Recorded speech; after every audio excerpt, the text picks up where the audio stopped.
With Democrat Tom Susie's victory in a special House election in New York yesterday, the shrinking Republican majority in the House was on track to dwindle even further, leaving the GOP able to afford only two defections from the party line on votes when all members are present.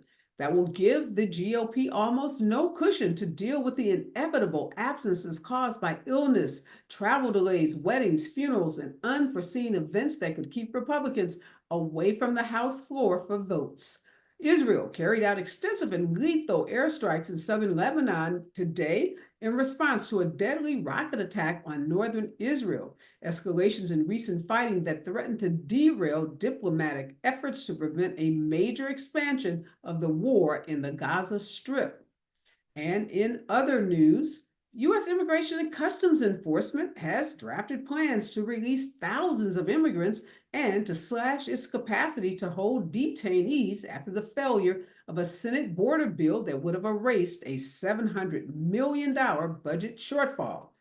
Now, the bipartisan border bill that Republican lawmakers first said they supported, then opposed last week, would have provided $6 billion in supplemental funding for ICE enforcement operations.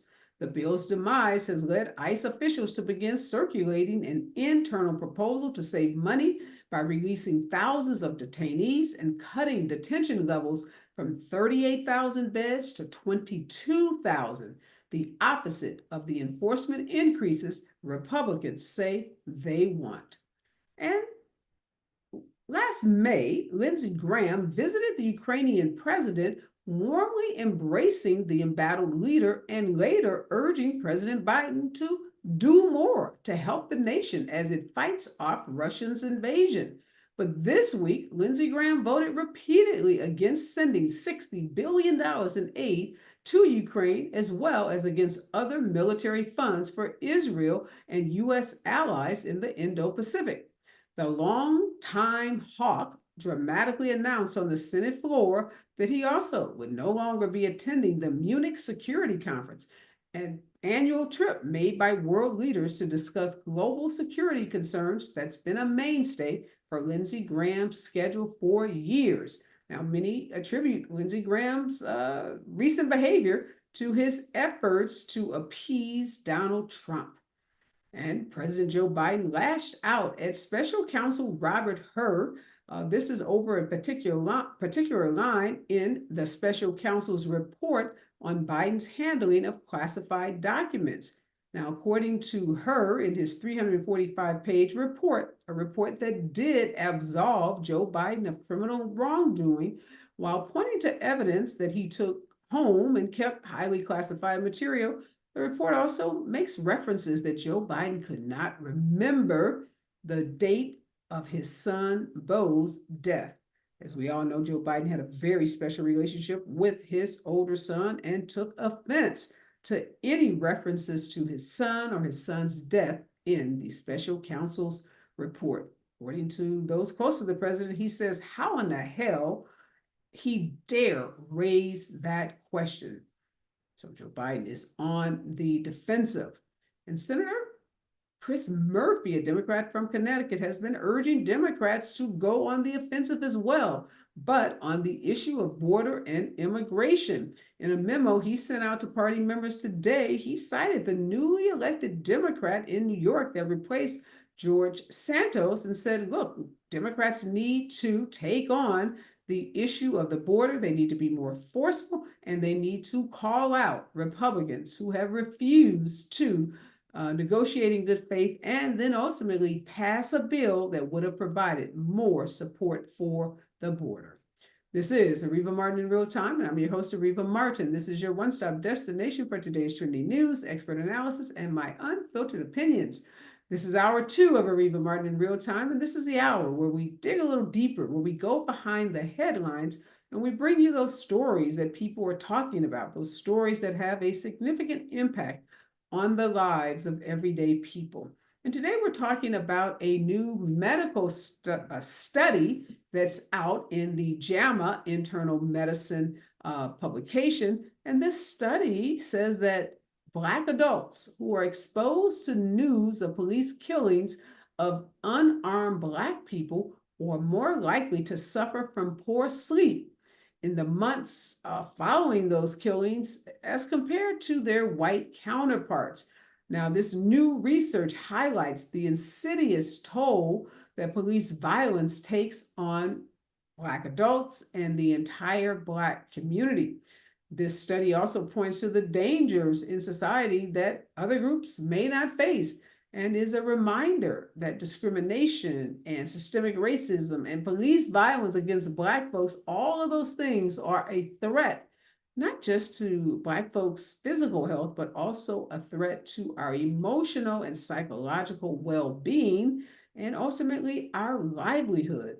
So, this hour, I'm going to talk to two experts about the findings in this report, what it means in terms of our physical health, our emotional health as Black folks, and what should we do about it? I mean, these studies come out in these medical journals that tell us about things that are hazardous to our health. But the question for regular people, regular meaning non-medical people, non-scientists, non-researchers, the question is always, how do I apply that information to my life? How do I use this information in a way that's going to improve my life, and in this case, my health?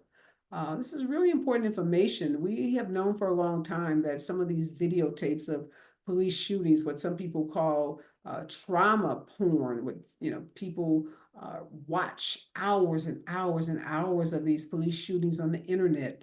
Videotapes of these shootings are often passed around. They go viral. We can all remember watching George Floyd be literally stomped to death, strangled, suffocated by someone's knee on his neck. We've watched other shootings of unarmed Black folks. We've just watched brutality by police officers, primarily against Black folk, and let's call it what it is, primarily against Black men.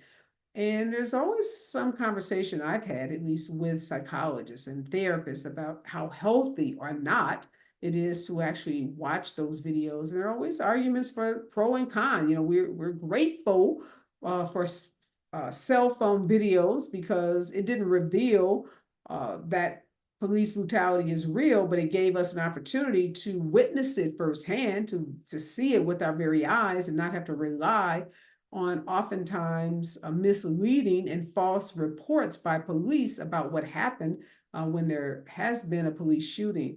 But now this new study says that, watching these videos and watching these police killings can have a really, really negative impact, not just on our emotional health, but on our physical health. When we come forward, more on these studies and what we all need to know to keep ourselves healthy and well. Stay with us. KBLA Talk 1580. To Areva Martin in real time on KBLA Talk 1580.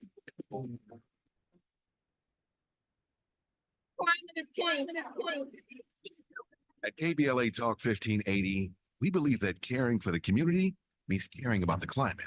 You might have heard that we announced a pretty bold 12-month, $2 million campaign to do 4 things.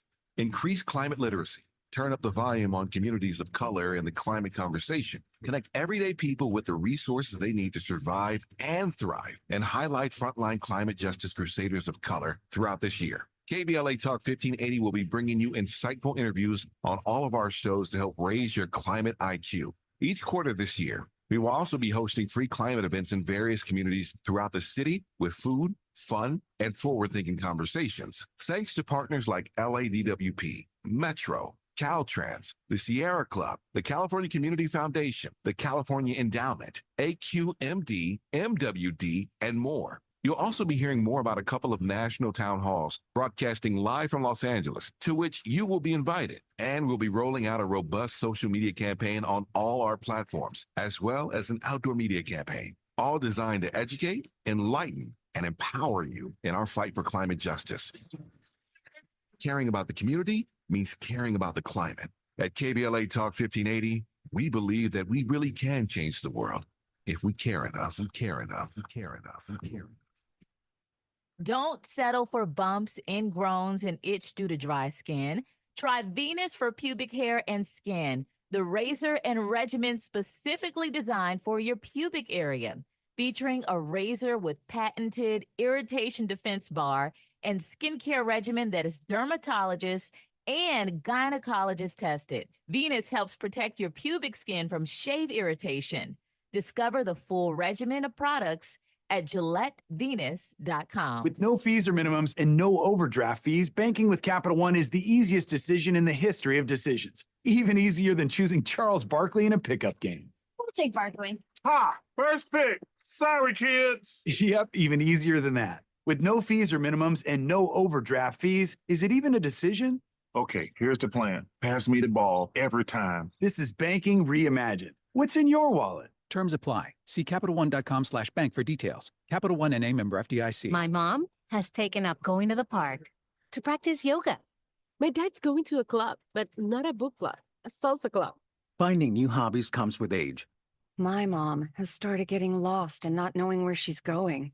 Becoming lost or disoriented doesn't. Confusion with time or place may be a sign of Alzheimer's. An early diagnosis can help improve the quality of life for your loved one. Learn the warning signs of Alzheimer's at 10signs.org. Brought to you by the Alzheimer's Association and the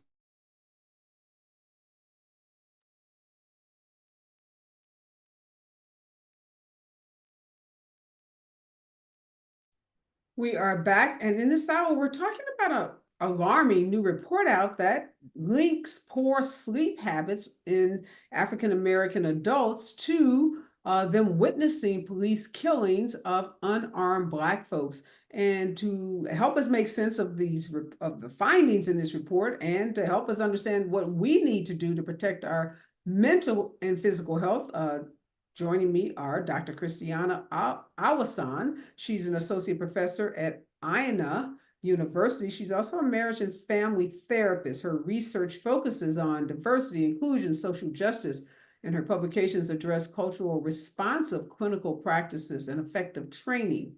Also joining me for this hour is Dr. Carmen Black. She's an assistant professor of psychiatry and director of social justice and health equity at Yale University. Her work has become a national model for patient and provider safety through promoting the equitable treatment of behavioral emergencies by removing police and security-based interventions from general hospital medicine. Thank you so much to both of you for joining. Let's start with you, Dr. Black. Help us make sense of the findings in this report. And are these findings new? Like, is this some revelation that heretofore, had never been disclosed to the public? Yeah, it's interesting. So I'll start with who is the audience of these medical journals? And I'll say that Black folks are 15% of the population, but less than 4% of the physicians. So is it news to people who aren't Black? Sure. Is it news to us? No. And so the summary of the findings is Black folks don't sleep when you kill us. It's very natural if you're Black. It makes no reason to have a study for something that we're living on the daily, but to academia, where they don't let us in, it's news. So why do it? If it's so commonplace or common sense, yeah, it makes sense to me. You watch someone get killed, you're upset, you're stressed, you can't sleep. But so why have a whole research study and publish a paper in a medical journal? It's funny, I ask the same thing every day. It's because we're not here to demand that they take step 2. Right? They're documenting all the evidence that racism sucks instead of going to dismantle racism. Dead Black folks is great for academia. There's an endless sea of publications you can do. So it's easier and never ending to discover what racism does to us instead of ending what racism does to us. So what do you do, Dr. Awasan, with information like this? You are a marriage and family therapist in addition to being a professor at a university.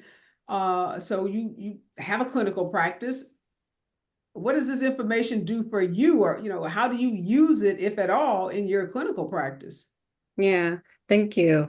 This information does 2 things. In my clinical practice and also in my teaching as a professor, I teach mental health clinicians who are graduate students, right? So one of the things that I really teach them on is really understand what cultural responsive and informing therapy is, right? How do you assess when a client is coming to therapy and they're saying they're not sleeping?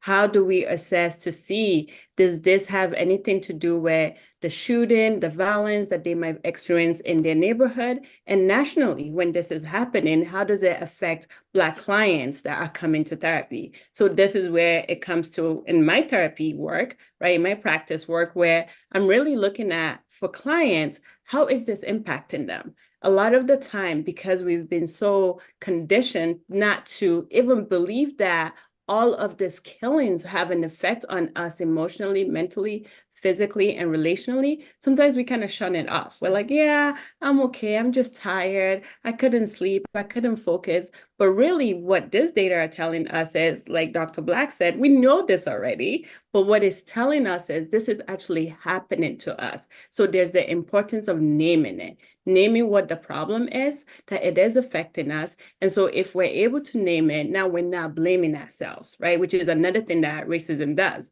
We start blaming ourselves. Maybe I'm just not working hard enough.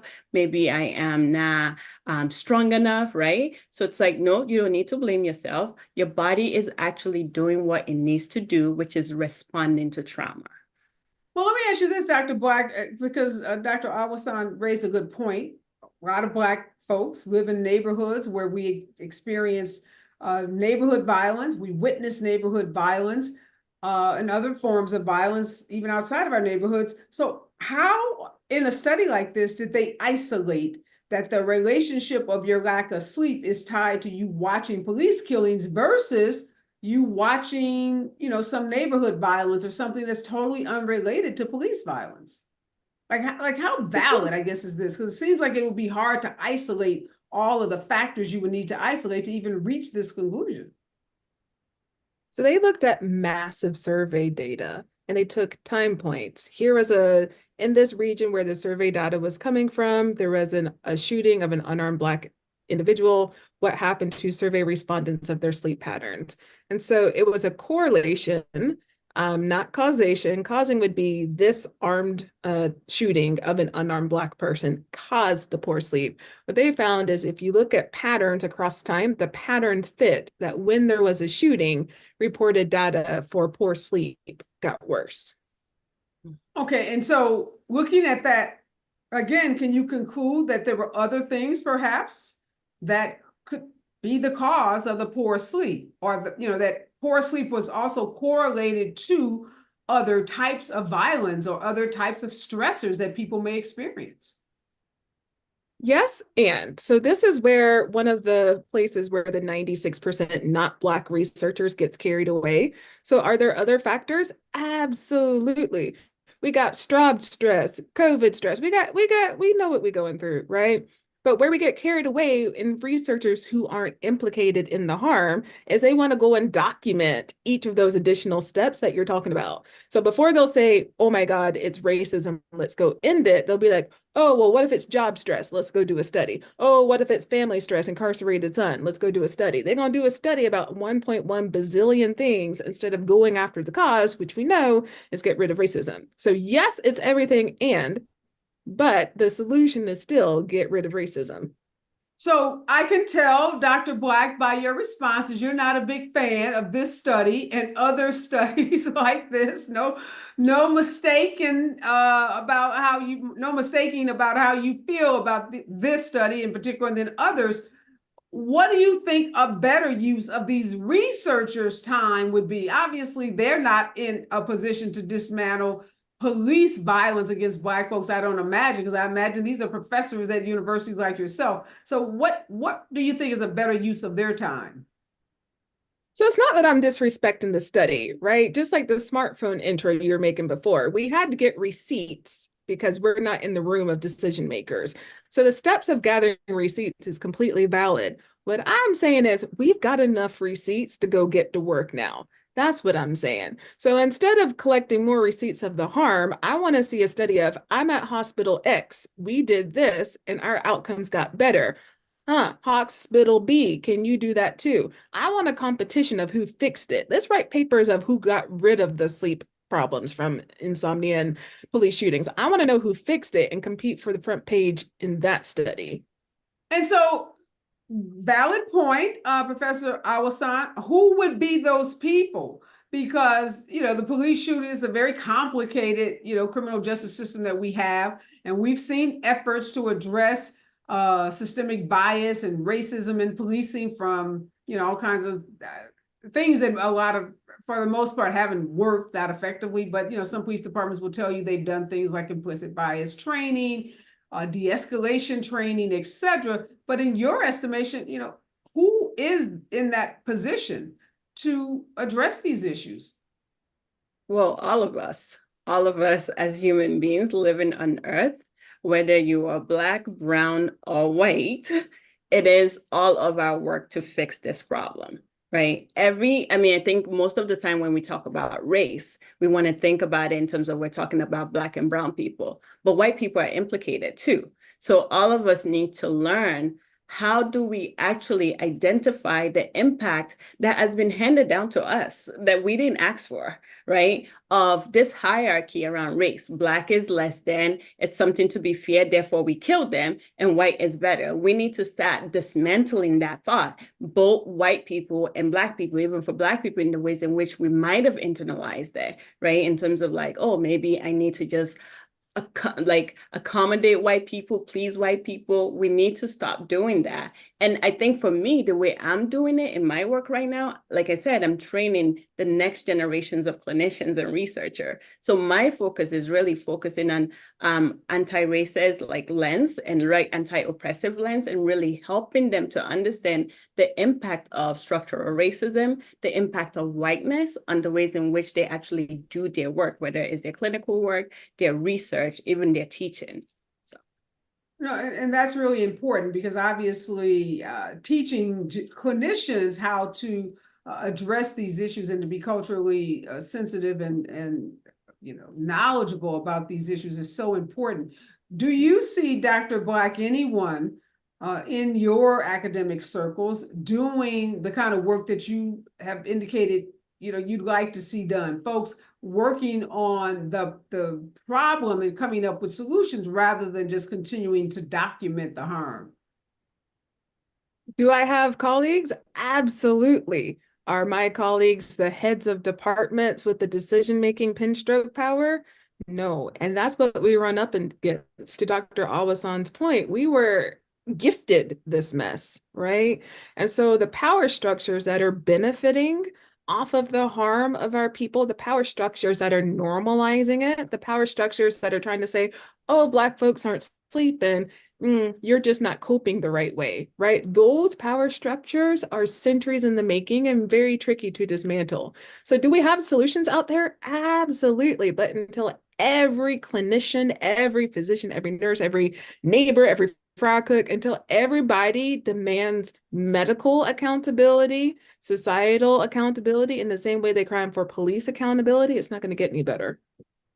Well, okay, that's kind of an all or nothing approach in terms of everyone doing it, but I guess I'm asking, even incremental progress, are you seeing people in academia, the circles that you are in or familiar with, doing some of this work to address more, not just documenting, as I said, the harm, but actually trying to get to solutions? I recognize that there's structural issues inside these, academic institutions. That I guess you're alluding to the fact that there are people who are in positions of power that don't necessarily have the same, their motives and the work that they're doing isn't necessarily aligned, I guess what you're saying, with those who are seeking to dismantle these structures. Who's doing it? I will tell you, my med students, my residents, and some of my junior colleagues, they are more radical than myself. And I'm not just talking about the Black ones. I'm talking about folks with silver spoon privilege standing alongside the minoritized to use their privilege to amplify our voices. So we're out there. We're absolutely out there, but we need everyone joining in to uplift the change agents versus letting them get reprimanded through normative structures of being radical or not fit for patient care, which is what often happens.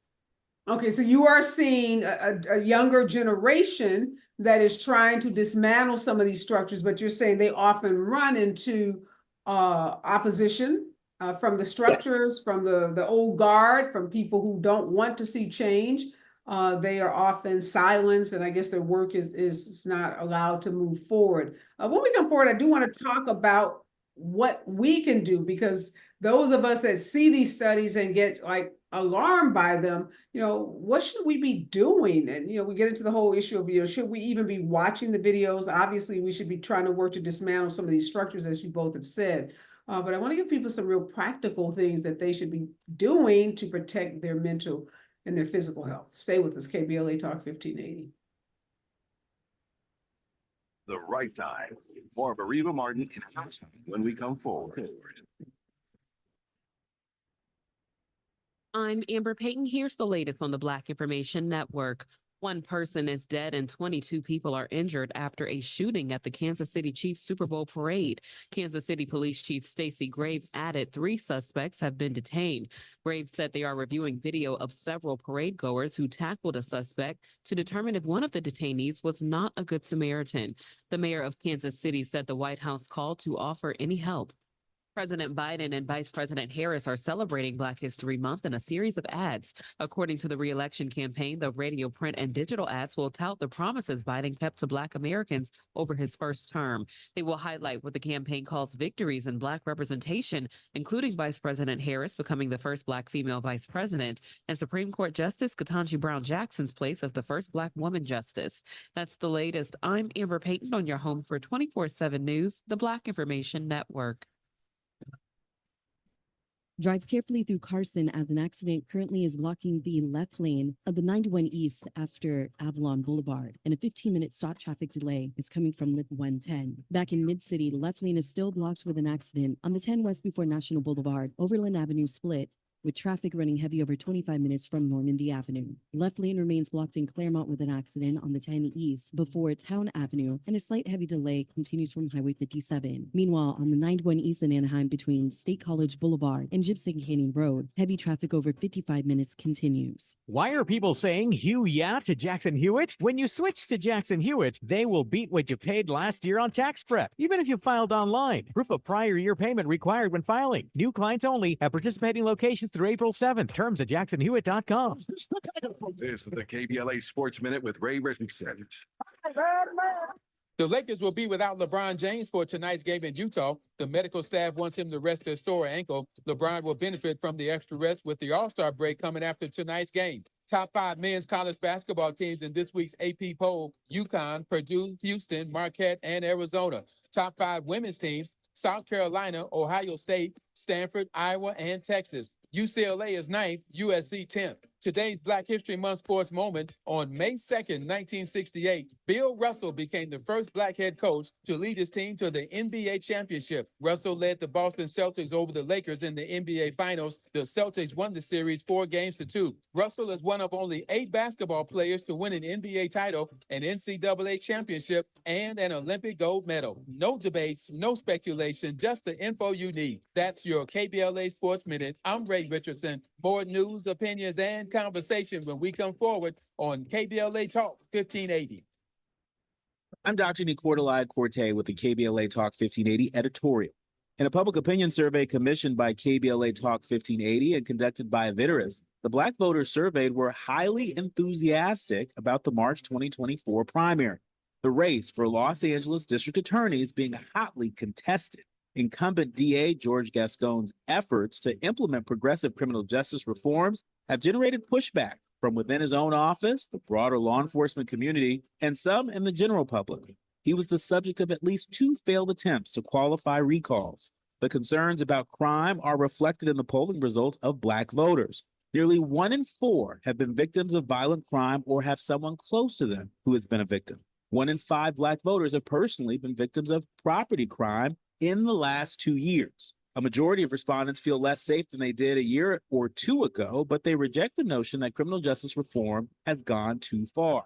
This year, Black voters will be looking for candidates who speak to the complexity of the issues as opposed to a one-size-fits-all approach. Nearly half of Black voters have an unfavorable view of DA Gascon, but his challengers are largely unknown.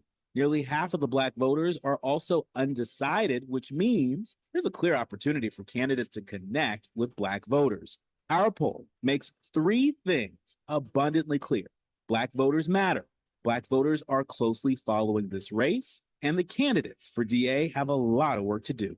KBLA Talk 1580 is committed to the mobilization and use of the franchise to empower our audience to identify and pursue their interests in advancing equity, inclusive representation, and multiracial solidarity. For KBLA Talk 1580, I'm Dr. Nicordelai Corte. We welcome your feedback. KBLA Talk 1580, home of the 2024 Climate Justice Campaign. What's up, LA? This is John McKinney, your next district attorney. Voting is underway, and public safety is the top issue on the ballot. As a deputy district attorney for over 25 years, I know Los Angeles, and I know how to keep this community safe. And as an African American who lives and works in this community, I know the unique challenges we face. My promise to you is to ensure accountability, protect victims' rights, and give the underserved a voice. I'm John McKinney, and I ask for your vote for LA County District Attorney.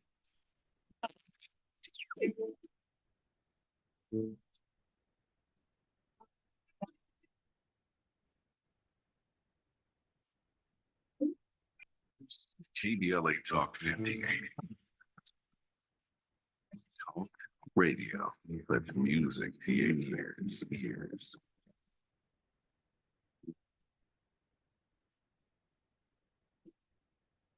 We're unapologetically progressive. KBLA Talk 1580.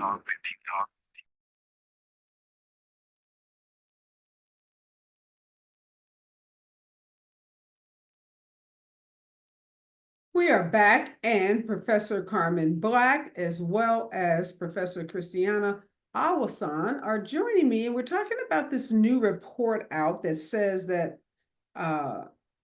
basically, if you're a Black adult, that your sleep patterns are disturbed or disrupted, basically because you have witnessed or you've watched police killing of unarmed Black folks. Dr. Black, I remember seeing some other articles and information out about, these videos of people being harmed by the police, mostly Black people, and how these videos oftentimes circulate on the internet, and they become almost like they call them like trauma porn, where people are just watching them over and over and over. People become addicted to them, and in some ways become desensitized to them. So now we have this study out that makes what you said is a pretty obvious finding about sleep and its relationship to watching these videos. So is the solution to not watch these videos, not watch the news, not tune in to these traumatic events? I think all things in balance. So I want to echo the words of Dr. Awasan, where it's monitoring the extent. Me as an individual, I'm already stressed out doing what I do. I've not watched a single murder video out there. I try to guard my space. I have enough personal trauma to go viewing that of others. But at the same time, that's not an excuse to be uninformed. And so you don't have to watch the video to stay informed about the issues relevant to this community.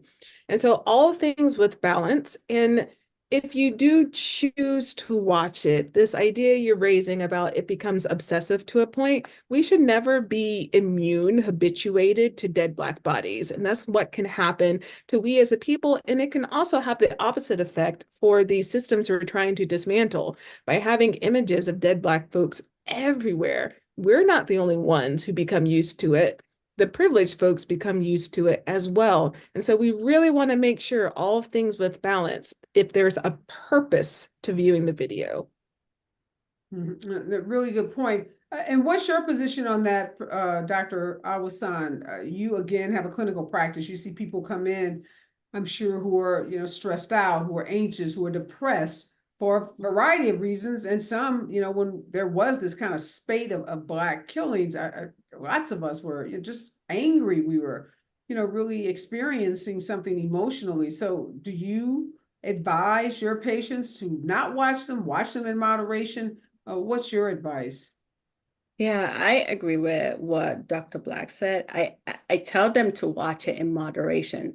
And at the same time, I try to understand why they're watching it too, because some people are actually watching it because that's their response to trauma, right? One of the things that we know about trauma is if you experience it or even see it, right? There's a way in which you continue to watch it in order to tell yourself, is this really real? Am I really experiencing this? So it can be another form of responding to trauma. So we have to also be mindful of that. Why are you watching it?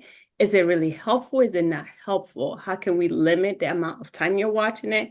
And definitely, maybe you shouldn't watch it, but you also still need to be informed. As Dr. Black said, which I agree, we already know as Black people that these things are affecting us. We don't need to watch it, but sometimes it's because people are actually responding to trauma. That's why they're watching it. So we know, Dr. Black, you said this study isn't telling us, that there's a causal link. It's more relationship, a relational, connection here between sleep or lack of sleep or disrupted sleep patterns and watching these killings. So if you don't watch them, does it mean your sleep is going to automatically improve? Is that I what the don't think study it's so means? much the watching aspect. We can also, like, a fish doesn't know it's in water, but we know we're in racism, right? So just daily conversations, the dinner table, conversations like you have at work, it's in the air we breathe when these happen. So myself, I've never watched a video, but by virtue of who we are and what I do, I've heard it and been like steeped in it again and again and again. So it's important to validate it's not just the act of turning on your phone and watching the video. It's also the daily events that never let you forget that you're under attack. And so it's not don't watch the video and you'll sleep like a baby. That's not what society designed for us to go through. But that's also going back to that self-validation piece to recognize that the stress we're feeling is exactly what society designed us to feel.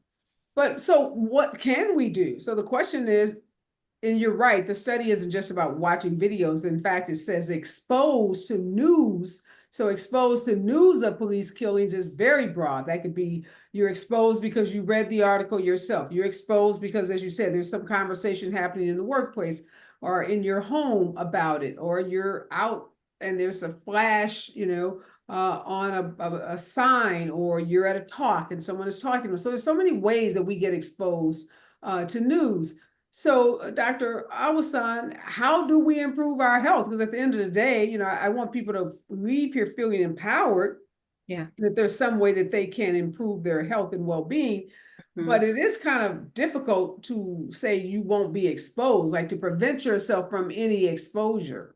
Yeah, definitely. And this is why I always say when people go safe space, we need to create safe space. I always say to people, there's no safe space, especially for Black people, right? Because we are exposed to these things all the time. So the good thing to do is to know that these things are happening. Let's name it. Let's self-validate, right? That this is happening. I'm not going crazy. There's nothing wrong with me. Like there is racism that is happening to me because of my skin color and to people who look like me. Just naming it alone, I've really seen it in therapy, reduces people's anxiety, reduces their depression because they're like, oh, wow, this is very important. So naming it is one thing. The other thing is really disconnecting from social media and any other news, maybe for like 2 hours, maybe for like 3 hours or 2 days, whatever it is that you need to like cleanse yourself or fast from social media, do that. And also not just doing that, but connect yourself with people who will truly feel your soul, right? People who will truly validate who you are,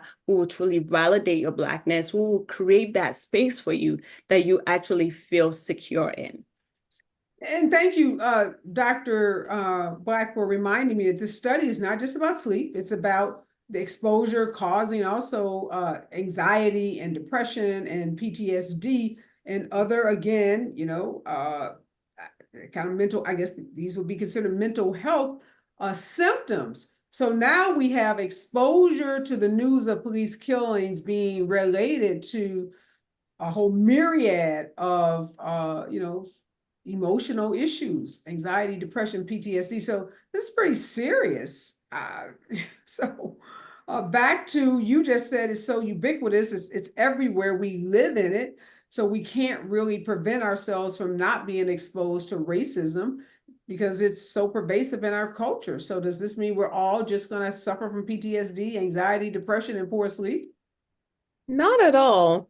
One of the things I find helpful for myself and some of my patients come to me and say is helpful is active resistance. Active resistance could be going to your religious center and finding your humanity. It could be going to a political rally. It could be getting out and voting. Yo, voting. It's mobilization, right? We've been at this 400 years. Racism ain't going nowhere, but neither are we, dagnabbit. We here to stay.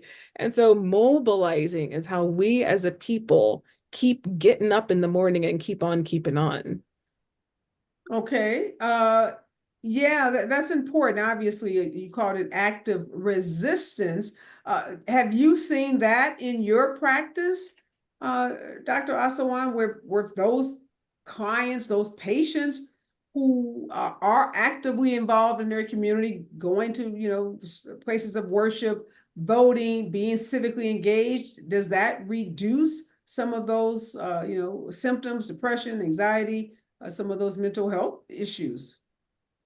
Yes, it does. One of the things that we know, and if people really want to learn more about racial trauma, they should read the book that Dr. Ken Hardy wrote around racial trauma. And one of the aspects of invisible wounds of racial trauma is rage. We call it anger, but it's really rage, right? We are really rage that our dignity is being assaulted, right? And valued all the time. So what I really help my clients to do is, how do I help you rechannel that rage into something that is going to be helpful for you to participate in the system of liberating yourself, liberating ourselves as a people. So some people, yes, definitely they go protest, right? When the whole thing with the killing of George Floyd happened, our phone line was ringing nonstop. And really what we helped people to do is, how do you use your voice? Right? By protesting. How do you use your voice? By doing a YouTube or writing something. That's another way to really rechannel that rage, right? Some people go and pray. Some people hang out with their friends, their family. So it's like really helping people to put words to that rage and to really help them rechannel that rage rather than turn it inward or turn it outward. So what's the name of that book, Dr. Awasan, that you just referenced? I want to make sure I got the name of it. Yes, so it's Racial Trauma by Dr. Kenneth V. Addy. So, all right. No, thank you for that reference. When we come forward, want to talk more about just how people are processing this. You mentioned Dr. Black. We've been here 400 years. Racism has been a part of this country, and by all accounts, is going to continue to be at some level. Really curious to see what some scientists, researchers, those in academia are doing around these issues. Stay with us, KBLA Talk 1580.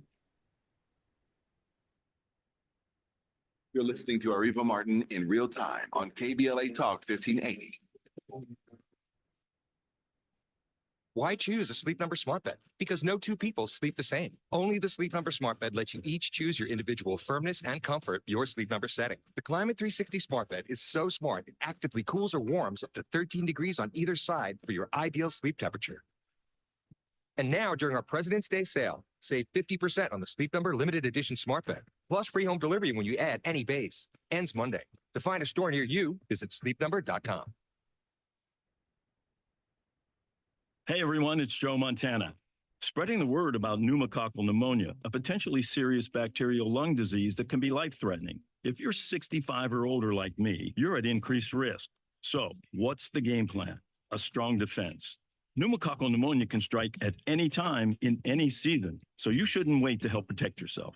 Talk to your doctor or pharmacist about vaccination today and learn more at knowpneumonia.com. That's KNOW pneumonia.com. Sponsored by Pfizer. Art tells a story, your story, and inspires others in your community to do the same. This Black History Month, AARP is celebrating the undeniable impact and contributions of Black art and artists everywhere. We're thrilled to celebrate these creators over 50. Through their work and persistence, they make society a better place by bringing us all closer together. Learn more at aarp.org/Black community. JP Morgan Chase is building on the investments in California to help close the racial wealth gap and build a more equitable future. Visit jpmorganchase.com/racial equity and get the tools to help reach your financial goals. KBLA Talk 1580. KBLA Talk 1580 believes in community empowerment. LA's 99 neighborhood councils form the grassroots level of the Los Angeles city government. The system was created to connect LA's diverse communities to City Hall. While neighborhood council board members are volunteers, they are also public officials elected to office by the members of their community.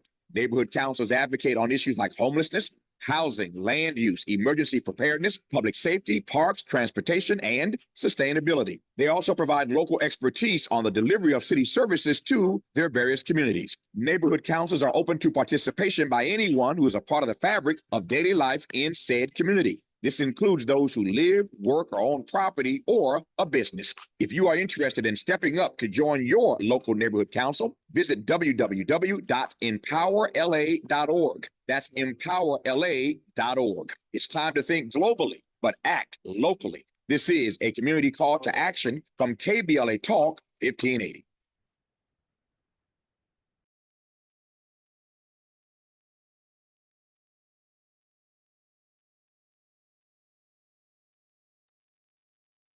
We are back and we're talking about exposure to the news of police killings of unarmed Black people, its impact on adults. And we know, according to this new study in a medical journal, that exposure causes Black people to suffer from poor sleep. It also can cause depression, anxiety, PTSD. And we're talking about what you can do to protect your mental and your physical health with Dr. Christiana Awasan, as well as Dr. Carmen Black, are here for this conversation. Let me ask you this, Dr. Black. So a lot of folks go to therapy when they believe they're experiencing anxiety, depression, PTSD, those who have medical insurance or find some other ways to go to therapy. But I wonder in our society right now, how many of these therapists are able to address racial trauma and to provide the kind of treatment that really, can get at the root of the racial oppression and racial trauma that we experience as Black folks. The number is growing, but it's not the majority, and we're a long way from being the majority. What I'll say is a lot of folks want to say, I need a Black therapist, I need a Black psychiatrist, I need a Black doctor. There's some truth in that. But there's a lot of allies who look like anything on this great planet who have taken the work to be receptive to what we have to say. So don't wait for a Black therapist before you go reach out and try to find someone who's receptive to your experience. Black is great if you can find it, but they don't let us exist in large numbers. But we can work to find people who are receptive to our humanity, no matter what they look like. Well, even if you are Black and you've gone to a certain institution or you've gotten your training from a certain place, it doesn't automatically mean, Dr. Awasan, does it, that you know how to deal with someone who is suffering from, the impact of racial trauma? Because I can't imagine every Black person has had, the kind of training that you're providing. Definitely. And that's the sad part of it. I think if not in the last 10 years, that's when we have actually started to talk about how do we even talk about race and the impact of racism on the clients that are coming to therapy.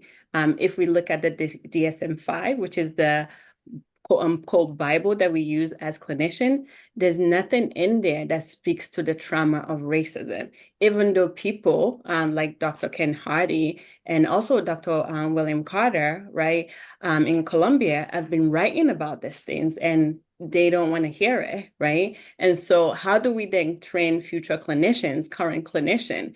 We don't have that much training in them. And even when you are Black, there are ways in which you have to think about how you yourself have internalized racism, and how if a client who is Black comes to you and say, hey, I'm experiencing anxiety or depression because of the ways I'm treated at work, or because of I'm seeing this violence happen to Black people. If you're a Black person that have internalized whiteness, or basically you're trying to protect yourself as well because we have to survive in this world, no, it's not what it is. We minimize that client's experience. And so that causes even more harm. Even so, yes, as a Black clinician or as a Black student clinician in training, it is also important to do that work of how do I also understand what racial trauma is, how does it show up in my own life, and how would it show up when I see clients who look like me? Because just having clients who look like you doesn't really solve the problem.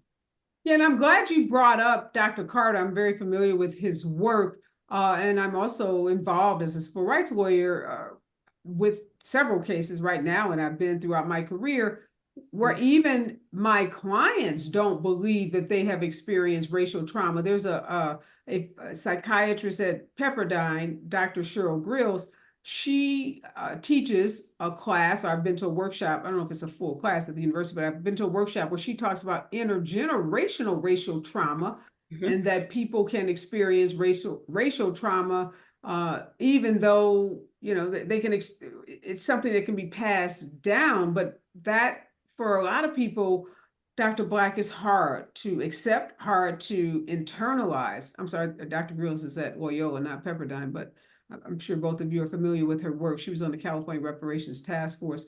But for a lot of people, Dr. Black, they don't, Black or white or any, you know, folks don't believe that racial trauma is real. Dr. Awasan just said it's not in the Bible of, you know, you know, diagnoses for mental health issues. So how do we even get folks to treat something if we are in denial about its existence? That's my answer. Precisely. That's a $1 million question. It's about, so I was remediated in my residency for incompetency. So when I referenced before that, even what does that, break that down, what does that mean? They told me I was clinically incompetent. I was insubordinate if I disagreed. If I didn't roll over and say, yes, I agree, I suck, I was not good enough to be a doctor, even as under the diversity banner, they bring us here. And I say that because the ones So what happened to you? You're a doctor, right? I resigned from my first residency and went back to my home institution because I said I would rather graduate from my good old Medical College of Georgia than kiss these fancy butts up here. But the reason I say that is because the ones who say, nope, no problems, are actually more likely to get promoted in these white dominant institutions. The ones who walk around and say, yep, you're doing great, high five. We don't have the power in our Okay, own. you're at Yale University, right? Until July. It doesn't get any whiter than Yale. So no, we got a whole book talking about Yale and slavery, and I'm leaving in July. Yeah. Yale didn't make this. I'm just using their glitter to say what I need to say. Okay, so you're saying that there is incentive. You're incentivized to deny the existence of it. Yes, absolutely. Yeah, that's troubling to say the least. How do we, Dr. Awasan, how do we get the is it DMS-5 or to get, you know, to recognize racial trauma as something that's real? Is that happening? Is that never going to happen? Is that likely to happen? I think I am more hopeful now than I was 15 years ago when I was a master's student at Syracuse University asking these questions. I'm more hopeful now because, yes, research like this, as Black people, we already know. But as we know, academia, white institution needs data, right? They need the written form of word is what they need. So data like this, research like this helps us to compile information that this is actually truly happening to Black and Brown people, and that it is not only affecting us socially in terms of like our economy, it is affecting us mentally, emotionally, and relationally. We don't even talk about the relational part of it. That's the impact of racism. So the more research we have, right, on the impact of structural racism, everyday, sadly, racism that we experience, the more closer we are to getting racial trauma into the DSM. Wow. So, you know, I guess there's so much right now pushback on even having conversations about racism. And for some people, if you even talk about it, that means you're racist, that means you're divisive, that means you know, are trying to divide the country. And it seems like that's such an uphill battle to get clinicians and academia to acknowledge the existence of racial trauma and the impact that it can have on individuals and then more broadly communities. Well, we're out of time. Obviously, such an important conversation. Thank you both for the work that you're doing in this area. Obviously, a lot more work needs to be done. And as you said, Professor Awasan, these studies, although may be so obvious, hopefully are helping to move us in a direction where racial trauma is recognized and something that insurance companies will cover and that clinicians will learn to recognize and learn to treat, because that's really what it's all about, protecting people's mental and physical health. Again, thanks to both of you for lifting up this work. All right, next voice that you hear will be Robin Ayers in the Raw Report right here on KBLA Talk 1580. Don't touch that dial.